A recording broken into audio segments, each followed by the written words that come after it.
What is going on, ladies and gentlemen? Yours truly, Kendrick McKnight here, back again with another video. Make sure you guys like, comment, share, and subscribe to the channel for more content. Sports Roundtable Talk with yours truly, Kendrick McKnight here. And man, like, got a quite a few things to talk about, discuss. You know what I'm saying? Today is January 25th, 2026. Tonight is the NFC AFC Championship games. You know, the Denver Broncos hosting the New England Patriots, which is the 3 o'clock game, I believe, East Coast time. And LA Rams travel to Seattle, the 12-man, 6-man, 12-man, whatever, um, to face off against the Seattle Seahawks in Seattle, man. So it's gonna be interesting. That'll be the very last thing I talk about here. But man, very first thing I want to talk about, man, is Chicago. One of Chicago's greatest players ever, whether it's for the Bulls or just the city of Chicago. DRose officially in the Raptors in the All-State Arena in Chicago, Illinois. Officially as of last night, man. Just just amazing. You know what I'm saying? This is like insane because as a Bulls fan, it means something to you. It means something to me, man, because I was in those trenches. I was in those moments. I was in those just crazy times where we were a legit threat to be not just Eastern Conference champions, but NBA champions. With Derrick Rose leading the charge, you got complimentary players like Joakim Noah, Luol Deng, Carlos Boozer, Kyle Korver, coming off the bench, CJ Watson, you know what I mean, Keith Bogans, um, Omer Ashik. Man, that was just peak basketball for me, man. Like I got into the game. That was when the Lakers were hosting the Boston Celtics NBA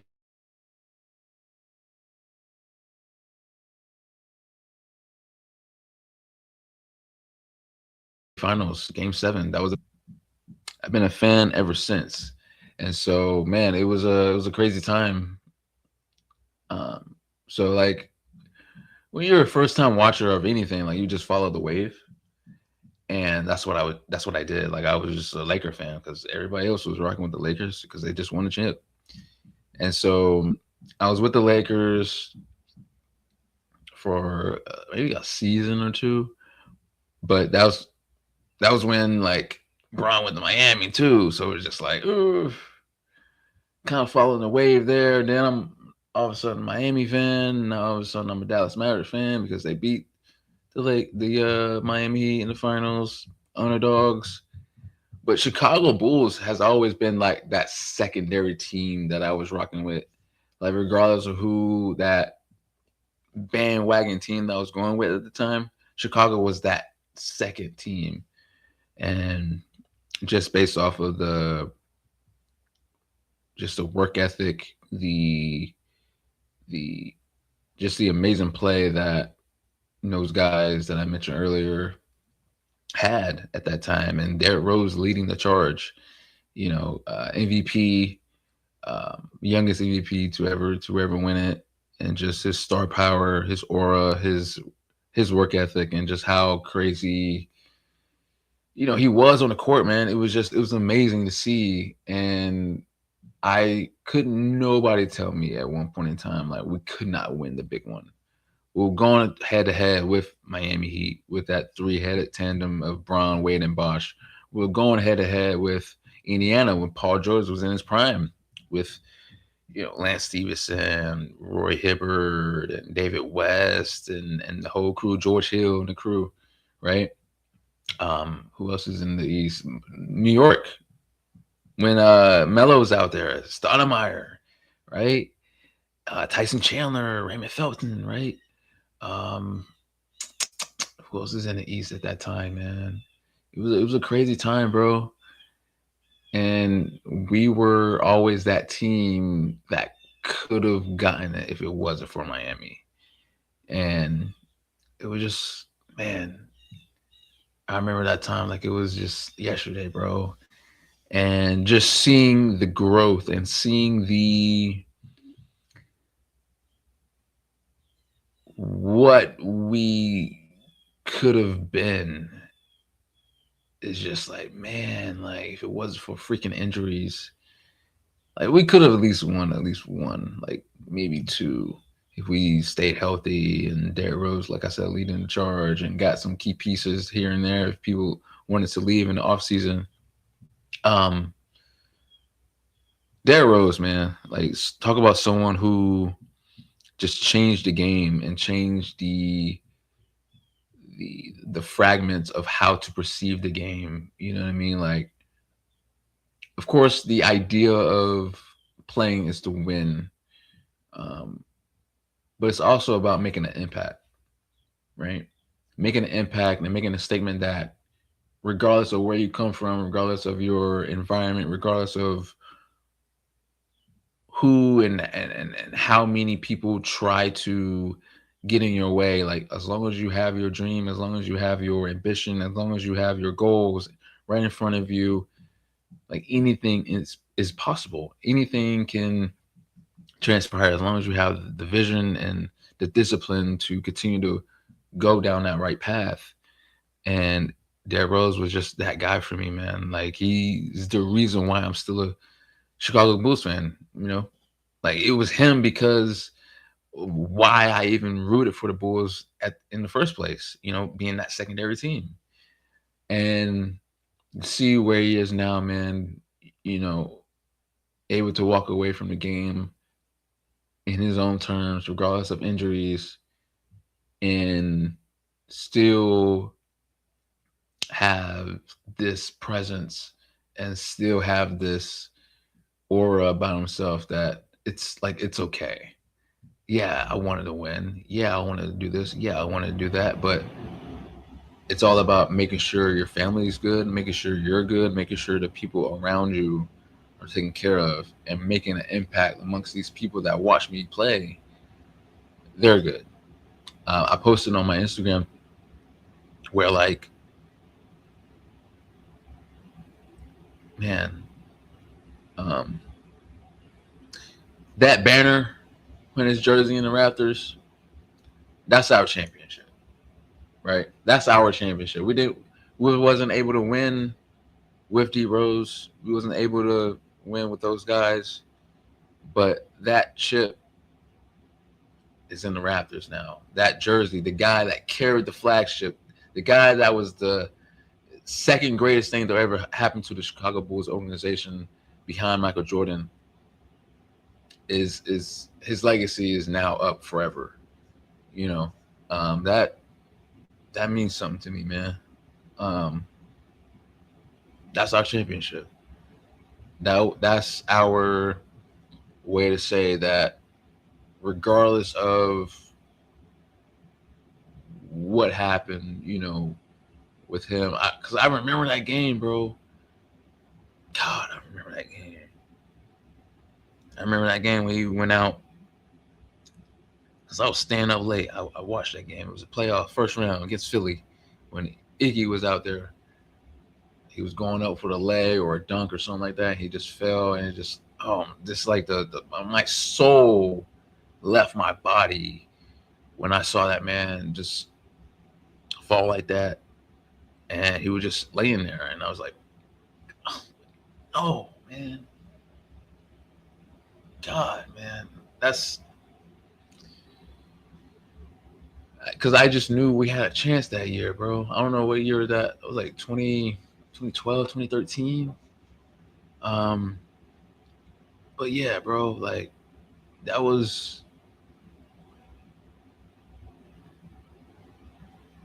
our year. I felt like everything was in motion. We had the players, we had the bench, we had the camaraderie. Um, it just didn't happen for us. You know, Derek Derek Rose was out injured. You know, and so um, man, just it's okay. You know what I mean? Like everything happens for a reason, regardless of what happens.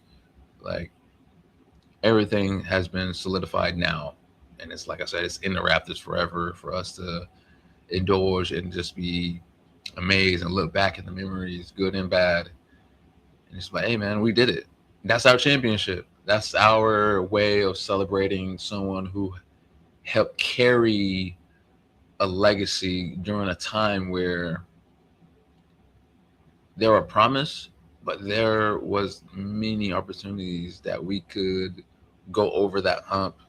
And like I said, going toe to toe with Miami, going toe to toe with New York, Indiana, and all those teams back in those days, man. Like we had a chance, we had a shot, we had an opportunity, but it's because of this guy, his resiliency and his work ethic, and how he changed the game and changed um, the viewpoint of the game. Where sometimes it's not always about winning the big one; it's always about winning the hearts of fans all around the world that pay their hard-earned money to come see you, or people that may not have the opportunity to see you live, but people like myself that watches faithfully, through social media or watching the game live.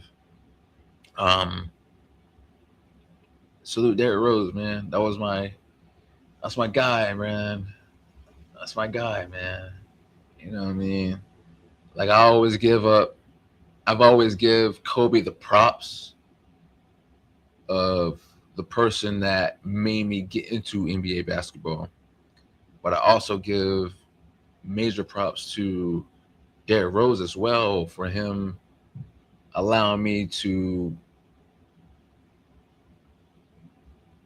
put myself in the position to not just number one, obviously, but like number one, to have a team and stick to it regardless of what happens, whether we win, whether we lose, whether we stink up the joint and be the worst team in the NBA, or we'll go all the way to the finals and win it. Like, stick to your grind, stick to your team regardless of what happens. But also, to stay grounded regardless of where you are in life. Stay ahead of the game. Stay in a lane where you're most comfortable, and not go outside and try to be something that you are not. Um, Stay grounded. Stay within the lane that you are meant to be in. You know what I mean? Um, and also, too, man, just regardless of where you are in life, never give up. Never allow, you know, the outside noise to dictate what your destination is going to be. Derrick Rose taught me all that, and so I'm forever indebted to that man.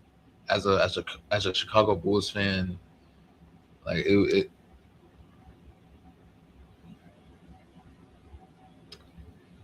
seeing that jersey up there, man, seeing that number, that represents a lot as a Bulls fan. You know what I mean? Um, it's amazing. It's freaking cool, man. It's just like, wow, we did that. It's pretty cool, man. I love it. I'm honored um, to be a Bulls fan, but also to just witness that. You know what I mean? Derrick Rose is the reason why I even want to eventually visit and experience Chicago. You know what I mean? Um, man. So big ups to DRose, man. One of my heroes in basketball. Um, Forever immortalized. You know what I'm saying? So now we just got to work on that statue. You know what I'm saying? Jordan got one. It's time for DRose to get one, the hometown kid. Um, and so and also too, just like the moments that he had, with his kids, that was just like, man, like that was cool. That was awesome. That was just such a beautiful moment, giving flowers to his family, giving flowers to the people that helped get him to where he is today, and never forgetting again, like never forgetting where you are and where you came from and who got you where you are. You know what I mean? That's just that's such such stand up shit. Like that's just so cool, man. Like man, like yeah, that's cool. I absolutely love that part. Um, and so yeah, man, Derrick Rose, man, Derrick Rose, man, um, and the Raptors forever. But also that happened on Saturday night was Saturday night's main event from Montreal, Canada, WWE production, a 3 match card, which was crazy. It was supposed to be four. The match with Cody Rhodes, the American Nightmare, Cody Rhodes, and the Samoan Werewolf, Jacob Fatu, did not happen. As scheduled. They was brawling out, and I think that's such a cool dynamic between those two. You have someone who had to literally fight his way into the business, and after obstacle after obstacle after obstacle, roadblock after roadblock after roadblock in his life, he still persevered, and now in the biggest wrestling company in the world and doing very good, amongst the fans, merchandising, and having a presence to himself that people want more of, and can talk, man. And Jacob versus someone who, you know, respect to Dusty Rhodes, one of the greatest of all time, someone whose father was in the business, giving his son an opportunity, um, and looked upon as like the golden boy, the guy to carry a flagship of WWE into the future. Those two oppositions going up once, one on one. It's like it's interesting, something that you can stick your teeth into, and like, okay, like how long can this go? Um, so I'm intrigued. I'm looking forward to more backstage stuff or just uh, in the ring stuff, not just toe to toe in the ring, once the bell rings, but also just on the mic, because both can talk their asses off. So like I'm definitely tuned in and definitely uh, just interested in seeing how far this rivalry goes and finally seeing the one on one. But Riho, you know, uh, Rhea Ripley, Io Sky defending their WWE Women's Tag Team Championships against Roxanne Perez and Liv Morgan. Good match, solid match, and I'm just honored. I'm so proud of the fact that we're finally pushing, women's tag team wrestling. At one point, women's tag team wrestling was just trash. It was booty. It was not good at all. But to see the progression of not just Roxanne Perez and Liv Morgan, and of course the champions and Rhea and Io, also Charlotte and Alexa, um, Lash Legend, not Neo, but Nia Jax, um, Kabuki Warriors, and the list goes on and on with Julia and man, what's that girl's name, man? Kiana James. So like it's so cool to see all of these different teams who have legitimate shots to be champions and an actual threat to be champions as well, and to put on hella good matches. So like I'm honored to see that. I see a possible 3-4 way eventually going into WrestleMania. So like I'm definitely interested in that, and so yeah, I love that. So the match was good, very much women's tag team like and showing, and just also the respect to just women's wrestling period and how far we've come with that as well. the Divas Revolution, AJ Lee and Bella Twins, and the Four Horsewomen and Bailey, Sasha, Charlotte, and Becky. To see where we are now with Rhea, Bianca Belair, who I see returning next Saturday, in the Royal Rumble, Women's Royal Rumble, who I miss very dearly. I can't believe it's been a year since she's been out. Um, Definitely miss her.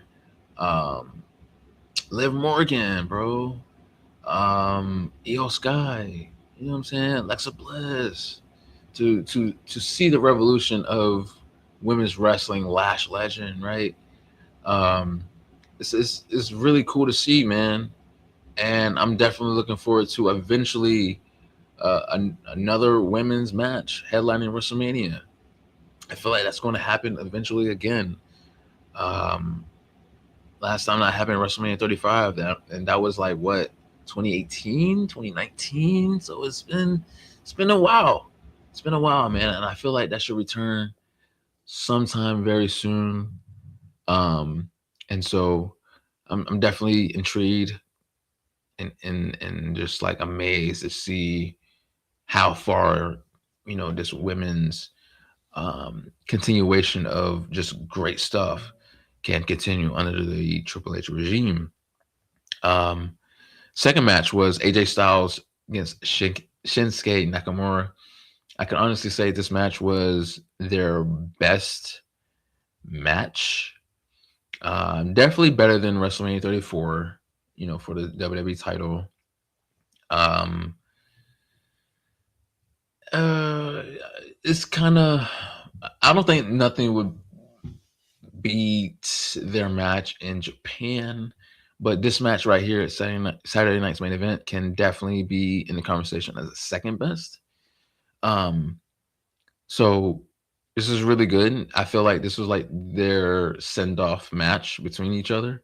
AJ Styles has admitted that 2016, 2026 will be his final year in professional wrestling, which is hard for me to accept because alongside with John Cena, but AJ Styles also is those two professional wrestlers that has helped shape my drive and also just will to continue to push for any and everything that I want career wise. You know what I'm saying? Like John Cena, someone who, was handpicked to be that guy, but also his hard work spoke for himself.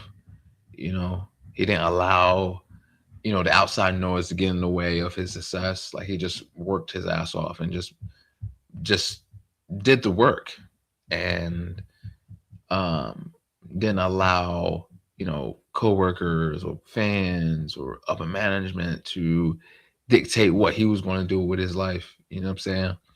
And for AJ, it's like, for me, you don't have to come from a wrestling family to make it. You don't have to be 6'8" or damn near 7 foot tall to make it in life. You don't have to be from Miami or New York or Chicago or LA to make it in life. You can be a country boy like myself and make it to the big time. You know what I mean? You don't have to be the greatest on the mic, but when that bell rings, you're one of the greatest of all time, one of the greatest in-ring performers of all time. And after that match, I can honestly say that AJ Styles is the second greatest in-ring performer behind Shawn Michaels. Just from his WWE work, and also TNA. TNA is the name of the game that made AJ Styles who he is. And so I believe that AJ Styles is the first ballot Hall of Famer easily in both companies. And he's going to be missed for sure. I'm hearing rumblings that possibly, no pun intended, that Royal Rumble this Saturday is going to be his possible last. And what a poetic way to go out, though, right? Because he debuted at the Royal Rumble in 2016, literally 10 years ago. And, like, that's storybook ending, coming into a company at one particular show and ending your career and leaving that company at that particular show, years later. And so it makes sense. Me personally, would I like to see him have one last WrestleMania match? Absolutely. But it's all upon him and what he wants to do with his life and his career. If Saturday is it against Gunther, props to AJ Styles, man. One of the greatest of all time. One of my personal favorite wrestlers of all time. Someone, like I said, I looked up to, and someone who I give my flowers to all the time, man, because similar to HBK, he can have a match with a broomstick and it somehow works. It somehow becomes a 4 or 5 star match. He's just that good in the ring. He stole the show, in my personal opinion, at WrestleMania 33. The best match of the night, in my personal opinion. Have a match with someone who is technically not a wrestler and Shane McMahon, and to turn that storyline into what it was and to have a match that lived just as up to the storyline, and the right person won, and AJ Styles too. So, like, again, he can just do everything. And he has definitely stepped up, on the mic. He wasn't the greatest on the mic coming into the company, but having showdowns with guys like Randy Orton, guys like The Undertaker, guys like John Cena, and the list goes on and on. On the mic, going back and forth. It's like he's definitely gotten a lot better. But his bread and butter is in the ring.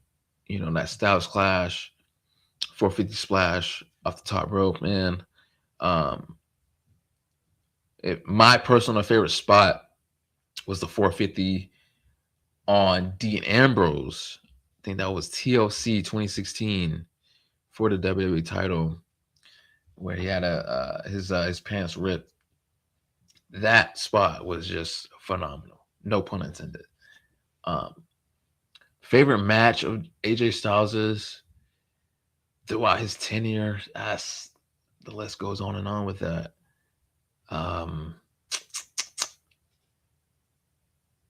That was a good match. The TLC match that I just mentioned. His match with John Cena at SummerSlam was just magical for me. Of course, his match at the Royal Rumble 2017 was great. A lot of people take that Rumble match over SummerSlam. I'm gonna take that SummerSlam match slightly over the Rumble, just based off of the fact that it was their first match one-on-one on the second greatest PLE in the company, and it was just that certain feel. You know what I'm saying? It's kind of similar to Roman and Cody at WrestleMania 39. Like that first match, even though you didn't get what you wanted and you wanted Cody to win and Roman won, it was just the feel, bro. That's the nostalgia and just how it went. For me, that match was it was magical for me as a fan. And again, the right man won in AJ Styles. And just the build up and just the story that they told there, it was just chef's kiss, bro. Chef's kiss for me. So those two matches for sure. SummerSlam Rumble against Cena. Like I said, the Dean Ambrose match at TLC 2016.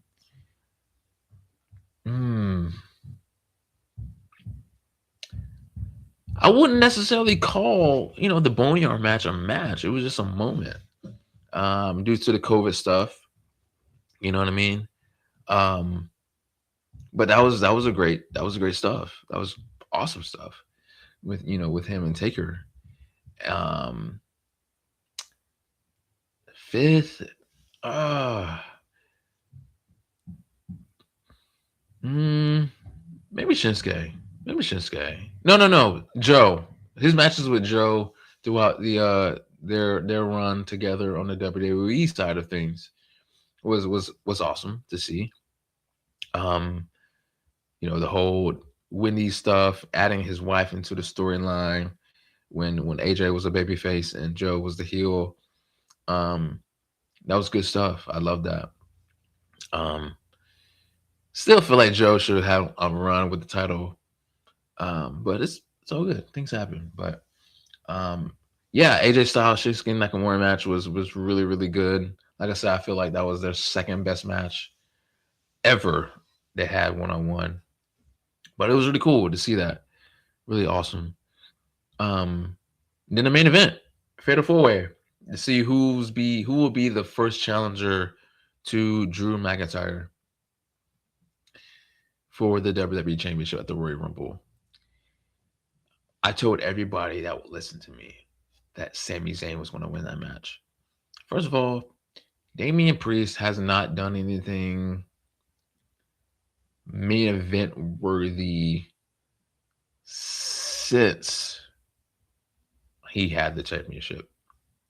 You know, although I'm loving the back and forths and the storyline that he has with Aleister Black. It's just I couldn't believe too much that he will win that match. And I feel like the story still needs to be told with him and Aleister.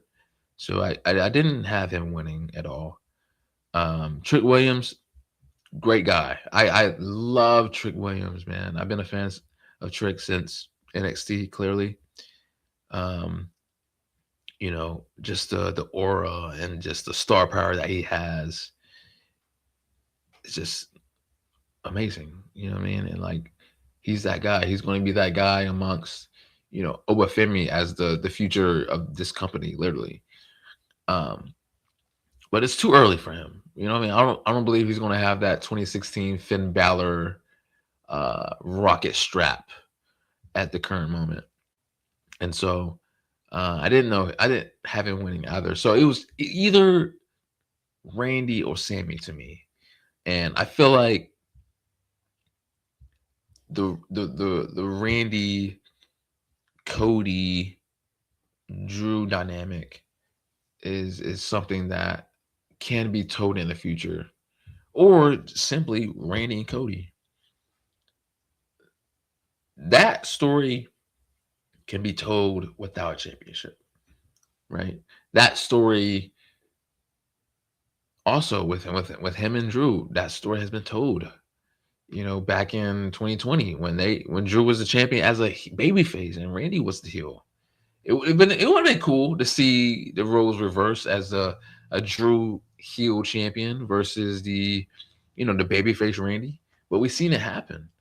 But to see Sami Zayn in this position all these years later in a main event spot for the WWE Championship, it was needed. It was needed, very much needed. He paid his dues. He's just that ultimate good guy that you want to see win and be in that picture. And I'm not trying to compare this to the Yes Movement with Daniel Bryan, but like Sammy has always had that feel of, man, I want to see this guy on top. Man, I want to see this guy as the ultimate underdog, as the WWE champion. And so I don't see him winning at the Royal Rumble at all. I see Drew McIntyre going to WrestleMania as a champion, clearly. But I think Sammy will have his moment in 2026, and might not be at the Royal Rumble. It might not be at the WrestleMania, but I feel like SummerSlam maybe. I feel like SummerSlam 2026 may be the show that we see Sami Zayn finally conquer it all and walk out of that show as the WWE champion. Because they're constantly pushing this narrative like, oh, he has got over the hump. He's never done this. He's never done that. Never beaten Drew McIntyre one-on-one, doing this and doing that. Excuse me. So like, I don't see them constantly pushing that story without a great send off and a great way to end it. And the great way to end it is him winning the championship. And so um, Randy's been there, done that. His story is amazing. You know what I mean? Trick is just getting started, and Damian is working his way up back into, that main event status. So, like, I think right now, Samuel was the great choice and the safe choice to be that guy to have that banger of a match with.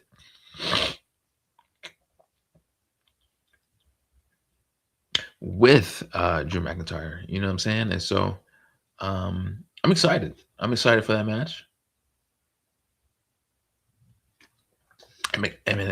I'm excited for what that can look like as far as what they can do in that match and how far that story arc is going to go. You know what I mean? And so yeah, same. Yeah, he was my pick as soon as the tournaments happen. You know what I mean? So like, yeah, feels good to be right sometimes, man. You know what I mean? Feels good. But that was a show. That was the show. It was only 3 matches. Like I said, the Cody Fatu match was supposed to happen, but they brought out to the point where they just scrapped the match. Obviously, that was planned to keep both guys, strong. You know what I mean? Neither one can take a L right now. To keep their characters, you know what I mean, strong and believable. You know what I mean? And so, yeah, I mean, I'm excited. Hella excited for going into WrestleMania season, starting at the Royal Rumble. Like you guys that's watching, I'm not a big fan of shows in Riyadh, Saudi Arabia, but I mean, hey, they're giving them that bag, so they're gonna do what they got to do for them.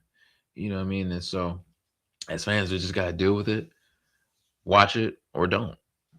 Just what it is. So, um, just real quick, my personal predictions on that show before I get into the main event of the AFC NFC championships games.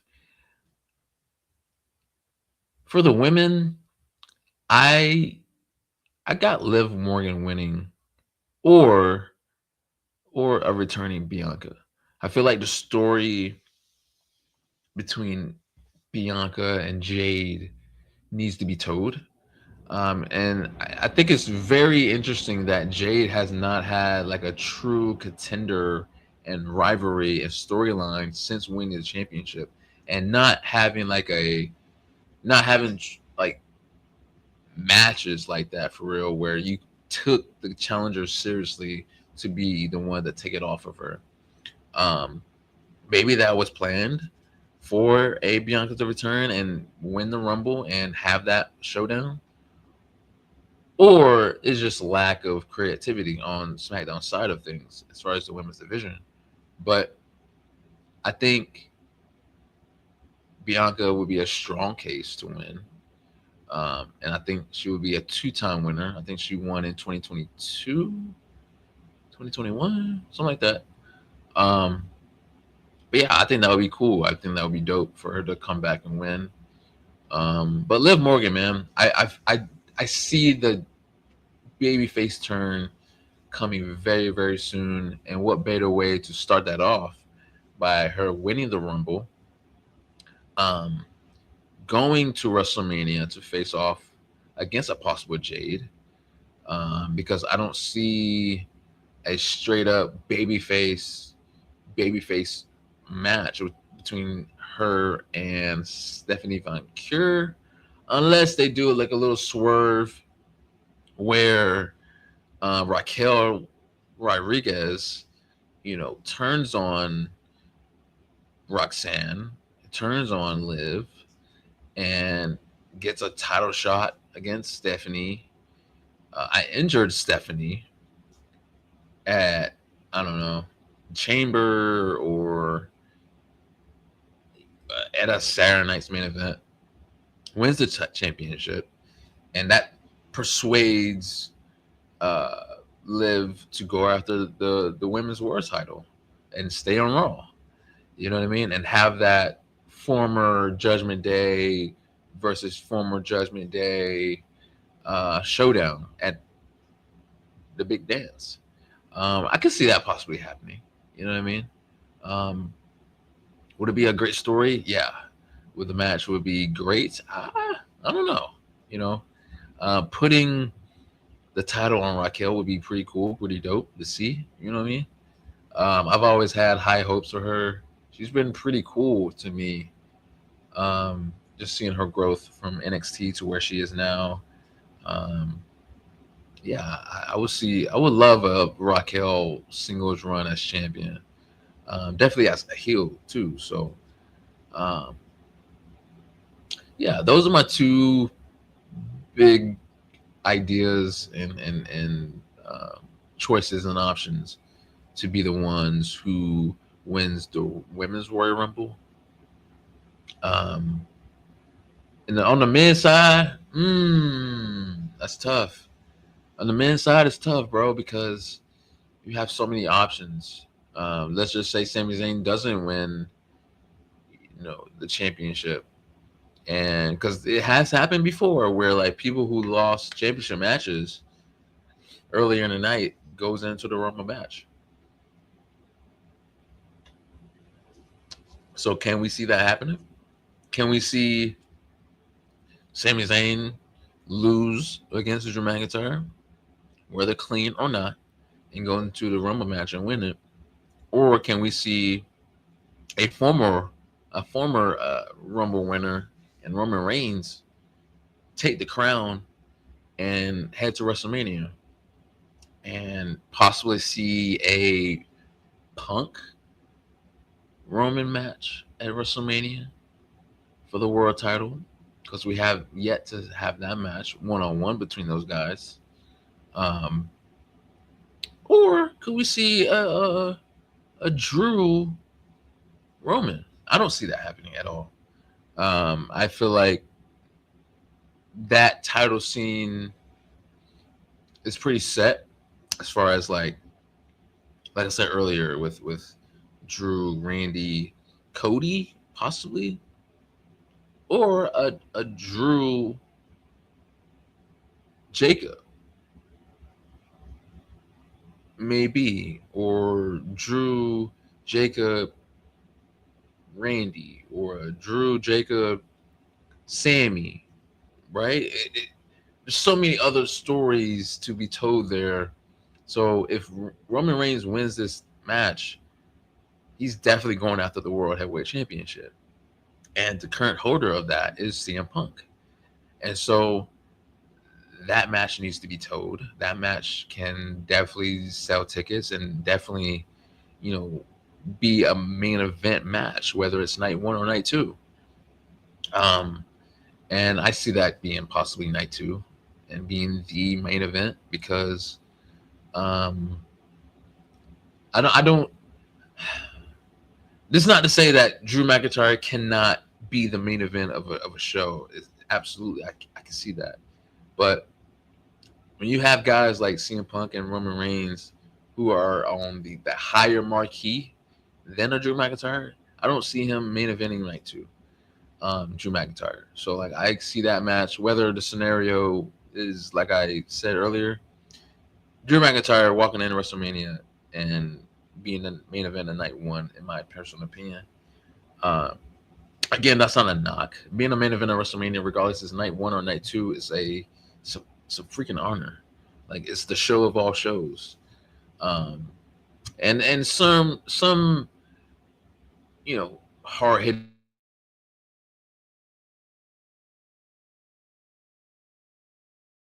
wrestling fans will say, "Oh, the main event is night two."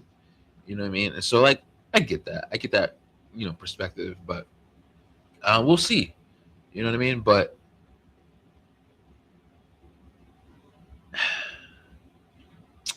you got Sami Zayn, you got Roman Reigns, you got LA Knight, maybe. Can LA Knight be the one? Can LA Knight be the one to finally, tear down those roadblocks that's been in his way since 2023, and finally win the big one, and go to WrestleMania, headline it, and win the big one on the biggest stage. Um, we'll see. You know what I mean? Like we'll see what happens there. I don't think that. I think LA Knight's chances to be the guy has definitely went out the window. Um, I just don't see him finally winning. You know what I mean? Like he had his chances, he had his moments. Um, but I don't know, man. I don't know. Those are my two picks right now: Sami Zayn and Roman Reigns. Slightly Sami over Roman, but we'll see. Those are my four options for the Rumble matches. So we'll see. It will be interesting to see.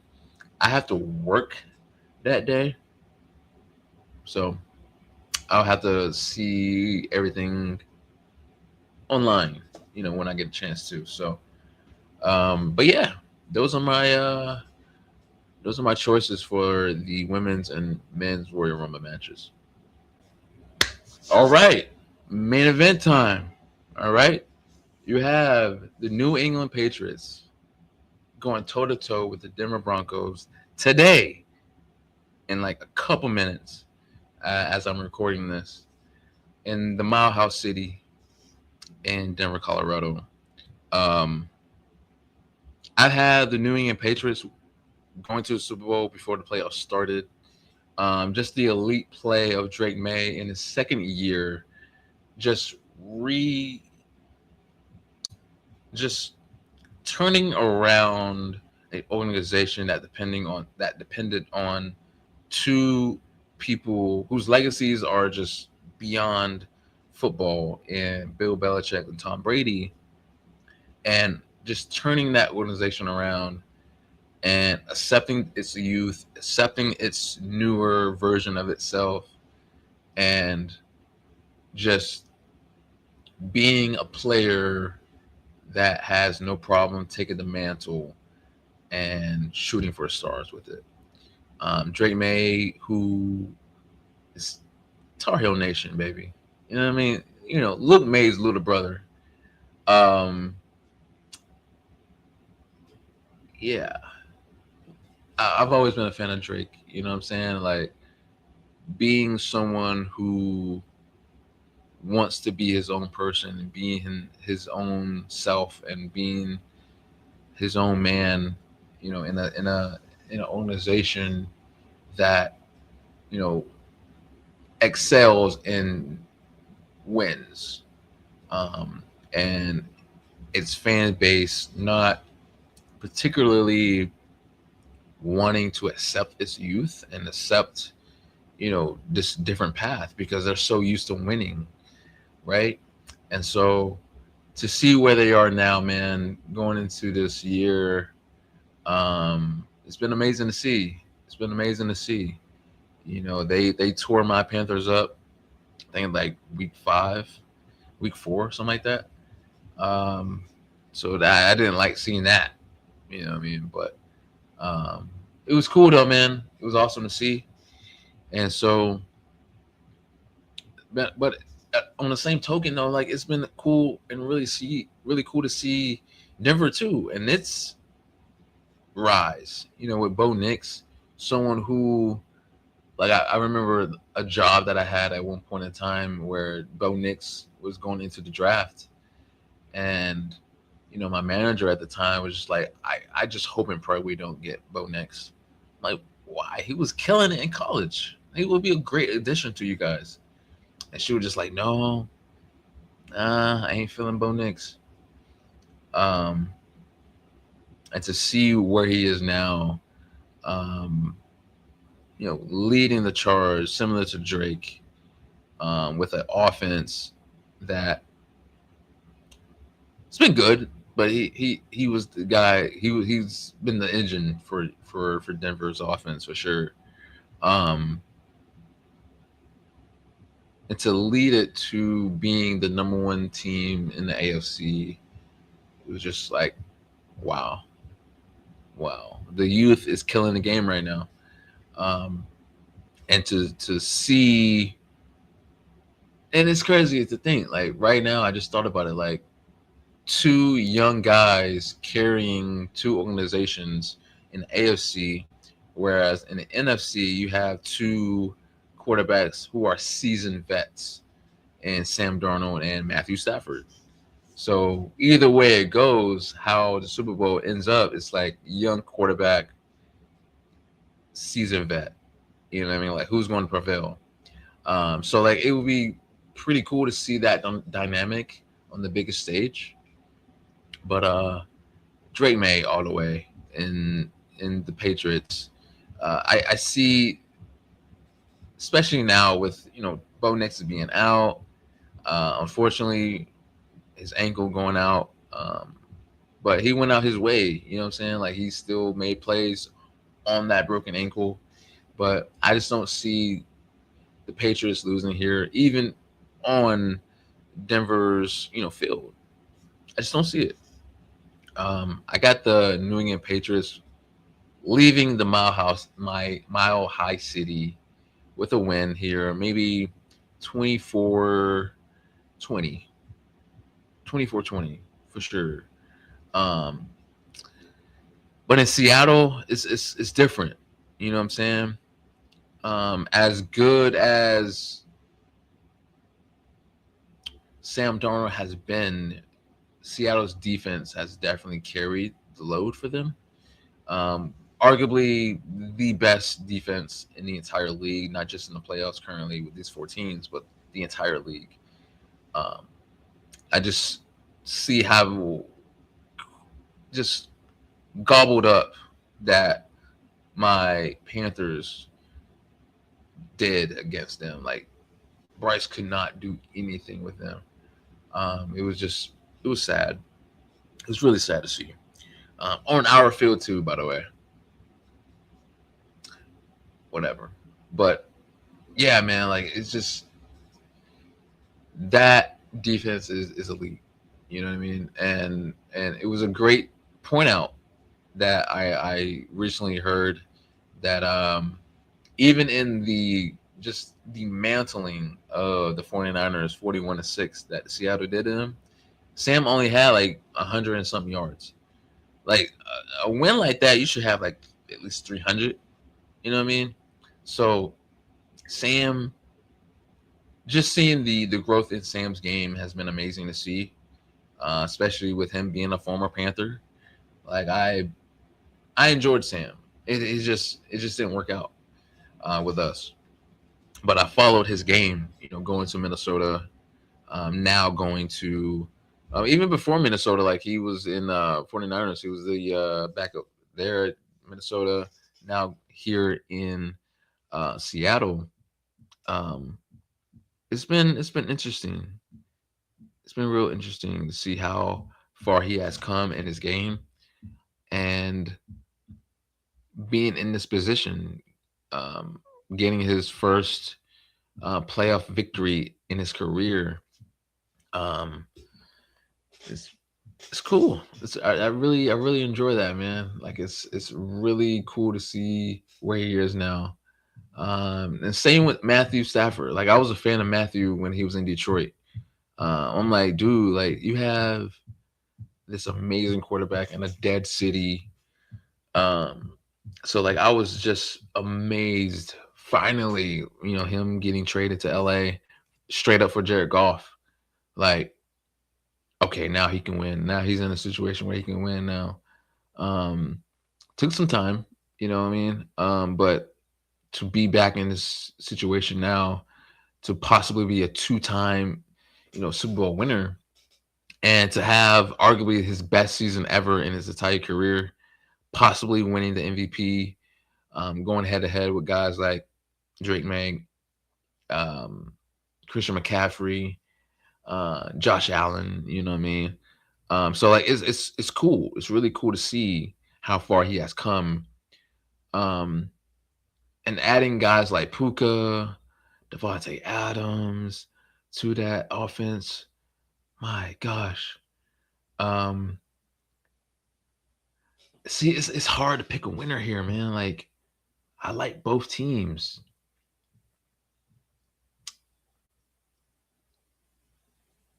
I feel like both defenses are going to do their jobs easily. I just think the game is going to come down to whose offense wants it more. You know what I mean? Sam Darnold, like I said, like even in a crazy win game like that against Seattle, against San Francisco, he played very mid, very very mid. But with Matt, it's like he's playing at a level where as if his career is on the line. Like he wants it bad. And so slightly, and I hate to say this, I'm gonna go with LA, man. I'm gonna go with LA. I'm gonna go with the Rams winning in Seattle. I have both teams going on the road and taking and stealing wins against the home team and allowing the home team crowd to go home sad. I got it like that. You know what I mean? I have two people that are the headliners to take the MVP award, and Drake May and Matthew Stafford battling it out in the Super Bowl. Yeah. I don't think Seattle and LA is going to be high scoring at all. I see it being like maybe 17-20 LA by a field goal easily. And so yeah. Hell yeah. I think it's going to be, like I said, boiled down to offense or who wants it more on the offensive side of the ball. And just seeing how far Matt wants it, how far Sam wants it. You know what I mean? And so those are my picks, man. Those are my picks going into the AFC and NFC championship games. Yeah. Heck yeah. And just real quick, Murrow, like I keep mentioning my Panthers. Like for us to get this far, you know what I'm saying? For us to be in the wild card, bro. Be in the wild card, man. Like it was a successful season for us, in my personal opinion. Like, regardless of losing to the Rams, it's the fact that we put up such a fight against the Rams and had a chance to beat the Rams and possibly go into the divisional. Like for me, I would rather lose close games like that than getting blown out like San Francisco did.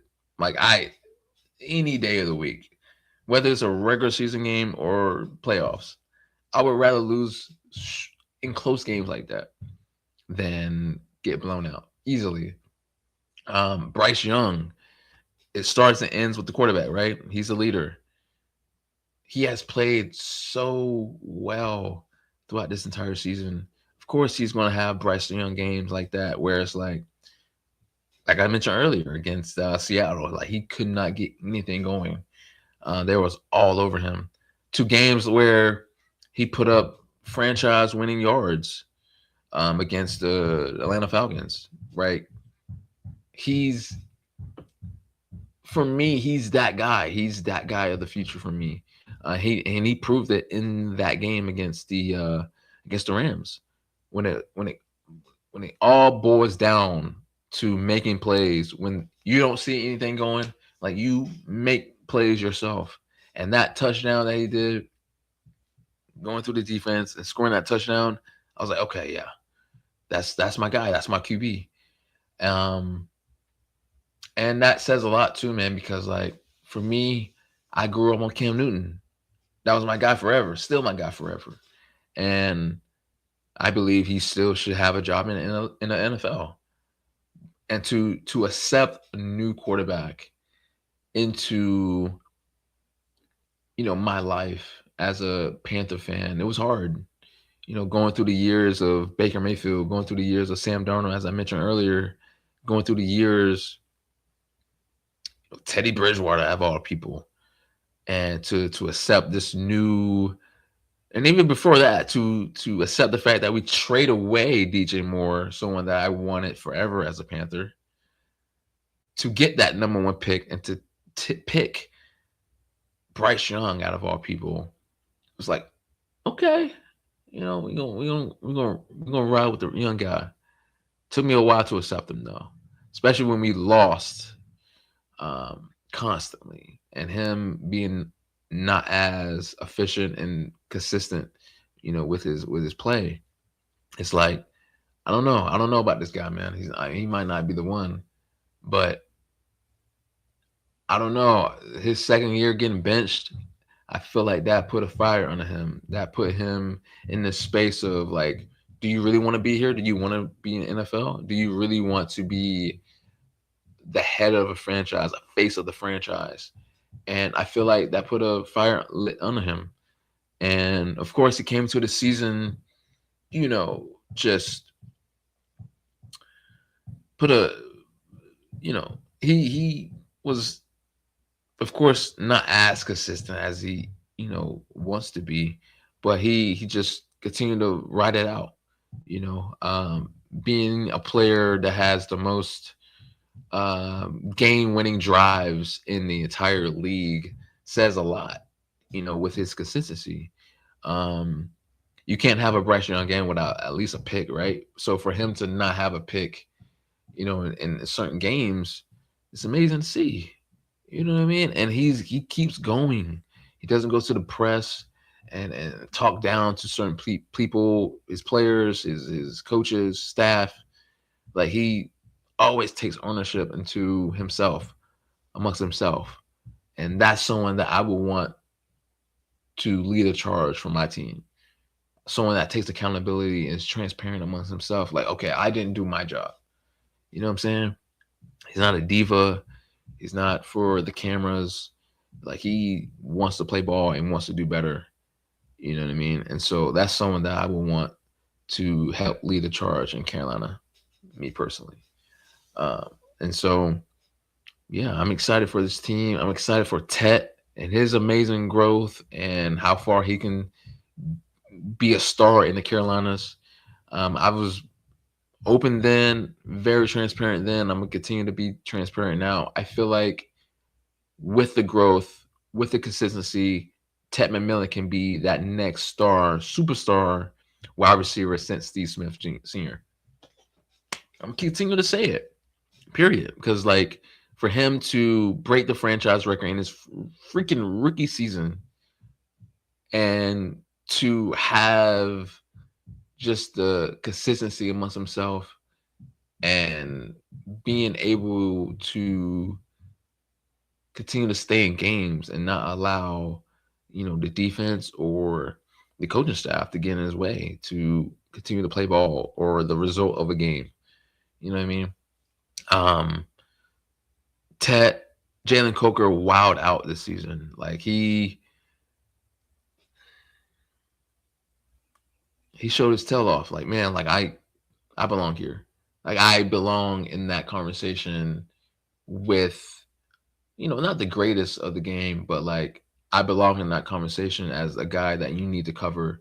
I belong in that conversation on the defensive side of the ball. Like, y'all need to cover him. Y'all need to take care of him. Like, y'all need to watch out. You know what I'm saying? Like, he did that. Especially down the stretch of the season, against Tampa, against LA Rams twice. And so the sky's the limit for us, man. As long as we continue to stay consistent and Dave Canales can help, lead this movement, with us for us to even be in that conversation, to be in the playoffs, but also being able to compete with one of the league's best teams, not once but twice. With the Rams, a team that I have going to the Super Bowl. It's like, we can do it, bro. We can do it, and being able to make smart plays down the stretch of each games, and again, consistency. We can do it, man. We got it, bro. We got it, bro. We can do it. Heck yeah. So I'm definitely excited for next season, in the fall of 2026, and just what we do in the off season. Like getting I feel like getting a vet tight end would do wonders for us, and having also another linebacker to help Derek Brown um, on the decent defensive side of the ball would do wonders for us, and just help us down the stretch, like I said, man, and allow us to be in games and be able to walk away with the victory. Like we can do it. We can do it, man. But yeah, man, sports roundtable talk with yours truly, Kendrick McKnight here, man. This was pretty cool. This was pretty great. I might do more of this, and just have like a weekly vlog of things that happen throughout the week and just discuss it. Um, the NFL is ending soon. We at the midway point in the NBA season. WWE is year round, so we can talk about WWE all day long if we want to. But yeah, heck yeah, I love this, man. This is my Chicago Bulls, shirt that I literally just got.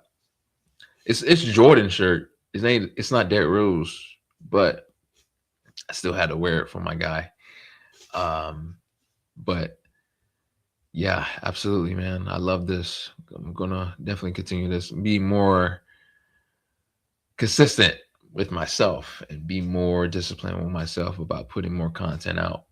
And so yeah, man, make sure you guys like, comment, share, and subscribe to the channel for more content. And until my next video, yes, sir.